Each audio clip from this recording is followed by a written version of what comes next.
J.R. Warner with People Magazine. Very excited to be here with the cast of Weird, the Al Yankovic story. And we're making sure to pronounce that correctly. Yankovic. We all learned that, yes? You guys had a premiere last night at midnight. Talk to us about that. You look very awake. Yeah. It was, we did a Q&A afterwards. And, 1:45 Q&A. That was very fun. It was actually really fun. Yeah. I mean, the Midnight Madness screening was everything we could have hoped for and more. The room was electric. You could feel it, vibrating when these two popped up on screen. It was incredible. Yeah. Tell me a little bit about the crowd, because I feel like I saw some photos of I mean, costumes. there were Weird Al costumes. There were a couple of accordions I saw. Yeah. There was some the puppets. Puppets, yes. Weird Al puppets. There was a flash mob of dancing Weird Als. Yeah. It was an event. Amazing. Yeah, it was exciting. Is it wild to because I feel like I spoke to you briefly about the process and how this film is so unique. Is it wild to now be here and finally showing it to audiences after the build up and all that stuff? Oh God. Yeah, I mean it's a relief as well. It's just so nice to finally get something out, especially when it feels like something we've been talking about. But even though it hasn't actually been that long, it's been such a feature of the last year of all our lives that it's very nice to finally just be out there. Yeah. Well, I think with this one too, we were teased as the audience in the best way, right? Because we saw a little bit of you guys in costume, and so I think it's been excellent on that regard. How did it all come to be? How did this find you? How'd you find it? Yeah, so I made a fake movie trailer for Funny or Die about 12 years ago that was a trailer for a really serious Weird Al Yankovic biopic. And it starred Aaron Paul as Weird Al and Olivia Wilde as Madonna. And it just sort of existed as a 3-minute sketch on the internet. Al started showing it at his concerts during a wardrobe change. So for about a decade, he would have people coming up to him after the show saying, is this movie real? How can I see this movie? He always said, it works best as a little sketch. And, once biopics sort of came back in the zeitgeist with Bohemian Rhapsody and Rocket Man and now, Elvis, and there's just a whole slew of them coming, we thought it was a perfect time to, make the movie version of this a reality. Yeah. What has the experience been working with Al himself? I mean, obviously you all had different interactions.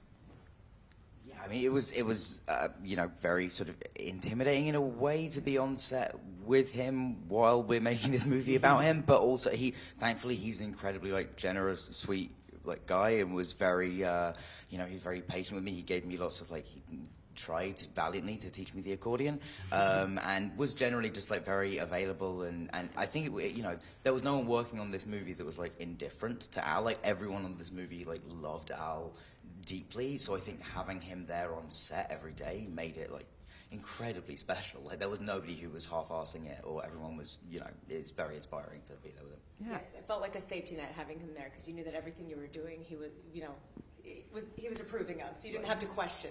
Yes. When you guys took it on, was there, obviously I think you both are so great at taking on such different original projects, but on the scale of uniqueness, where does this film fall in your careers?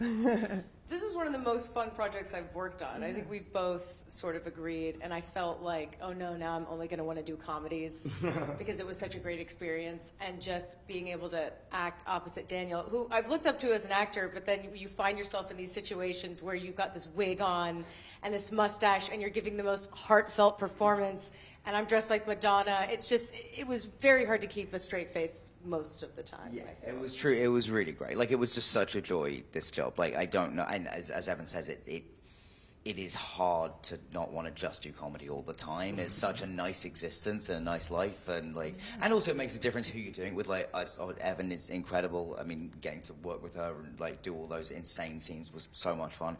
And Eric as well. It was a really nice group of people on this, making what felt kind of became a thing that everyone was very passionate about. So yeah, I think we all just felt extremely lucky to be there. Yeah, and it's funny because everybody had so much fun doing this comedy, but they're playing it so dramatically.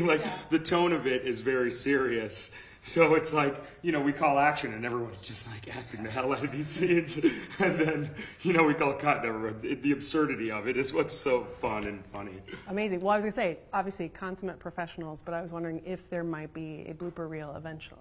I mean, hopefully there will be a blooper reel. I mean, there's definitely, there's a fun shot of the wig, the Weird Al wig coming off at one point, a moment of like pure joy and excitement.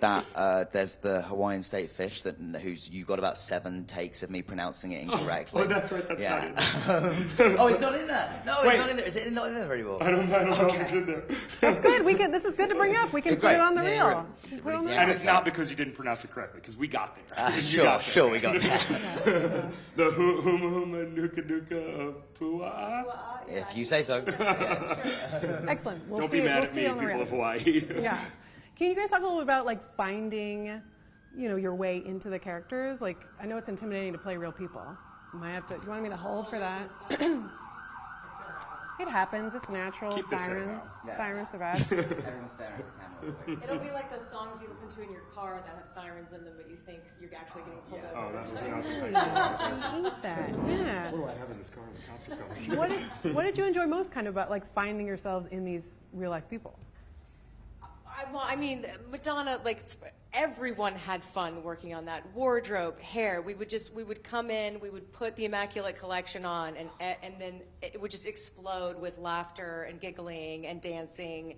And I spent a few weeks before shooting just binging Madonna interviews from the early 80s and her music videos and things. So it was fun. It's always fun to kind of go back and revisit and be like, oh, right, she's a genius. There's a reason why she's Madonna. Yes. Have we heard anything from Miss M? No. I mean, I hope that she loves it. I feel like Madonna has a sense of humor. I remember when she did Wayne's World, like a Wayne's World sketch when when I was in like junior high school. I think she'll like it. Yes. Yeah. Yeah, I second that. I'm sure. It's great. And you're playing her. Who can not love that? That's right.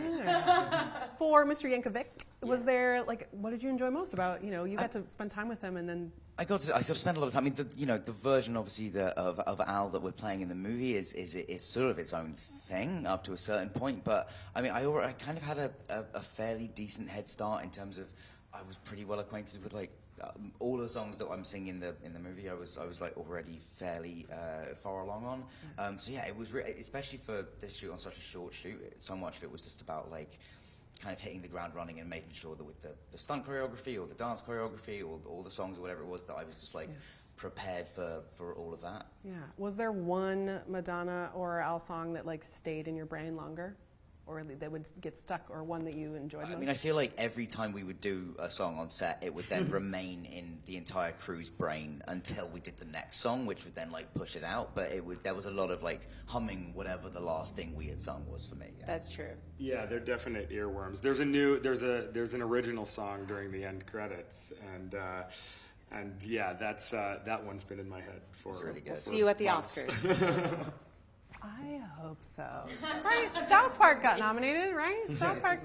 Yeah, It should. It's his time. Yeah. And I feel like you said that I think you have an accordion now. Was that what you got to your I takeaway? do. Yes, Al gave me an accordion at the end, which was really cool. And so because that's the thing, I'm not good at the accordion, but I've come so far with it relative to the nothing that I started at that it seems dumb to just stop playing completely. So I think I'm gonna just like very, very gradually kind of keep it up over the years, and maybe one day I will be able to play a song with both hands at the same time. That's the dream. We look forward to that. And did you get to keep anything or want to keep anything from like the wardrobe or? I wanted to keep all of it. Every day when I came to work and I put the get-up on, I would ask myself, I wonder if this is ever going to get old, if I'm going to, it's going to start feeling, oh yeah, I'm at work. Every day it was just as fun as the first time I put it on, and I would just constantly film myself dancing around and dub smashing in my trailer, but I don't think I got to keep anything. Some of those were like real clothes from the 80s that belonged to the costume. Yeah. Wendy Benbrook, like Yes. she was just over the moon about getting to do all these Madonna Yes. looks with you. She talked about it every day. Yep. Amazing. Slight subject change, only because I know Dan and I are football fans. I don't know if has he brought you into the Detroit Lions fandom? Was that part of any discussion on set, or are you quiet about it? I mean, yeah, I don't think I brought up the Lions. We were out of the. The season was over by that point, I guess. So it was, But no, yeah. But Erin's from Detroit, so I've become a Detroit Lions fan, guy. yeah, as well. Lions and Giants. Oh, you're quiet about it. You're not like. I'm also like because of Matt Stafford now, because he was with the Lions so long. We're now sort of weird tacit Rams fans as well, because we just love him. That's totally But last night was respectable. rough. Yeah, sorry to him. Yeah, you don't have to worry about that. No. We got a whole season ahead of us. Exactly. Plenty of time. Whole season. Anything else we want to talk about or like address before we end with you guys that I missed? Just once again plug that Al should win an Oscar for the song. Yeah, Weird Al should Yes. he should win all the awards. Come on. And Yes. we're What are we sad doing he's here? not here with us today. Yeah. He's just like the He's on nicest tour. guy. Yeah, he's on Literally- tour. He came in for the came in for the screening last night, and then immediately had to jump on a plane to go play a show in Colorado. He flew in from Colorado, did a day of press here, and flew back to Colorado to do another show. So I tried to curl my hair as best I could to, bring in the spirit of him. Thank you. Me Yeah, too. he was actually Al was on tour like all during post production, but he was very involved when we did the mix for the movie. He was on Zoom with us like all day long from his tour bus, every day, all day, just listening into the mix, all the way until he would get on stage and perform. He'd be texting me, "Oh, hey, I just thought of something. The backing vocals on that song, could those go up a tiny bit?" And I'd start to respond, and I'd get back, "Oop." On stage, like in between songs. Yeah, Incredible. I just love that he was so part of it, obviously. But that's Yeah, it was amazing. Well, awesome. Well, fingers crossed for the Oscars. Thank you very much. Yeah, thank thank you you. guys. Thanks so much. Thanks.